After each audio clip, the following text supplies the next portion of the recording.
උපත ලබා තඹුරු මල්ලුඩින් පායුග ඉස්සු දුකට වේදානං වදිනෙමි සදහම් වැසි වැස්සු අවිගත් අය අවියෙන් වෙනසේ බුදු හිමි කීවා දෙව්දත් තෙරිඳුන්ට පවා කරුණා ගුණ පෑවා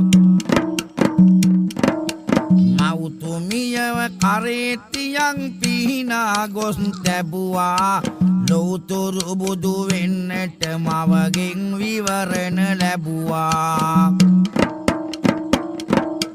එදත් අදත් බුද්ධ දහමේ ගුණ බැබලෙන හින්දා උගත් නුගත් ජගත් අයත් දන නමමින් වැන්දා